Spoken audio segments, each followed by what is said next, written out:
উত্তপ্ত জনতা কিন্তু একজনের গায়ে হাত, উত্তপ্ত জনতা কিন্তু আসলে বাউলদেরকে গণধুলাই দিচ্ছে। আমরা যদি দেখতে পারলাম এই মুহূর্তে কিন্তু একজন বাউল আমরা দেখতে পাচ্ছি, এখানে স্থানীয় একজন বাউলকে কিন্তু আসলে জনসাধারণ ধাওয়া করেছে।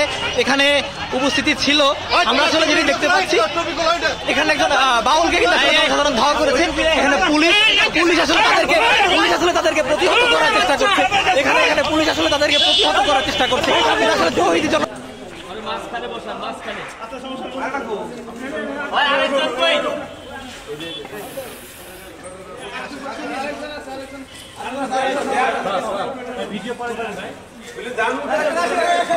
বাউল শিল্পী আবুল সরকারকে গ্রেপ্তার এবং তার বিচারের দাবিতে তৌহিদি জনতার ব্যানারে আজকে সকাল ৯টার থেকে একটা মিছিল হওয়ার কথা ছিল, যে মিছিলটা বাসস্ট্যান্ড থেকে শুরু হয়ে শহর প্রদক্ষিণ করে বিজয় মেলা মাঠের পাশে শেষ হবে, এরকম একটা কথা ছিল। এবং সেই ধারাবাহিকতায় তৌহিদি জনতার ব্যানারে মিছিলটি অনুষ্ঠিত হয়। সেখানে ১,০০০-১,২০০ লোক বা তারও কম বেশি হতে পারে এরকম লোক উপস্থিত ছিল। আর বাউলদের একটা প্রোগ্রাম ছিল আবুল সরকারের মুক্তির দাবিতে, সেটা ১১টার পরে হওয়ার কথা।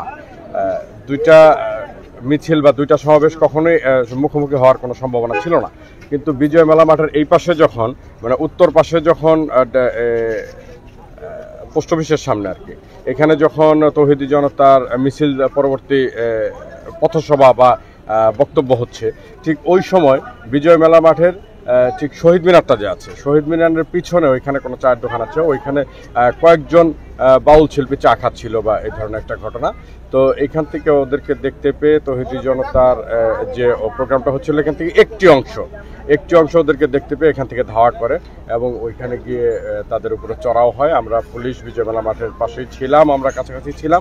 আমরা যত দ্রুত সম্ভব পরিস্থিতি আমাদের নিয়ন্ত্রণে এনেছি এবং এখন পরিবেশ শান্ত আছে। ইতিমধ্যে আমরা হসপিটালে যেটা দেখেছি ৩ জন বাউল শিল্পী এবং একজন তৌহিদি জনতার একজনকে আমরা আহত হতে, মোট 4 জনকে দেখেছি। আরো কেউ আহত আছে কিনা ঠিক এই মুহূর্তে বলতে পারছি না। এখন পর্যন্ত আমরা কারো পক্ষে থেকে কোনো লিখিত বা মৌখিক কোনো অভিযোগই আমরা পাইনি। লিখিত অভিযোগ পেলে আমরা আইনগত ব্যবস্থা অবশ্যই।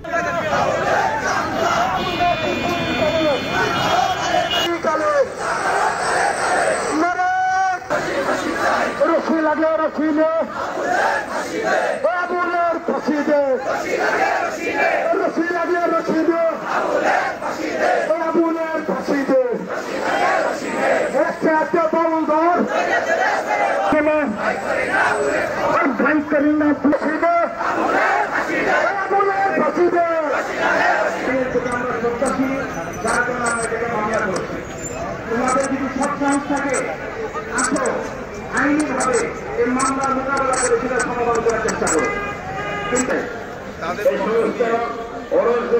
পেছনে পেছনে থাকবো, ব্যানারের সামনে আমরা এই দৃষ্টিতে সে মুরতাদ হয়ে গেছে। এই মুরতাদ হওয়ার কারণে বাংলাদেশের সমস্ত তাওহীদ আলেম ওলামা তাওহীদ জনতার প্রাণের দাবি এই আবুল সরকারকে ফাঁসি দিতে হবে।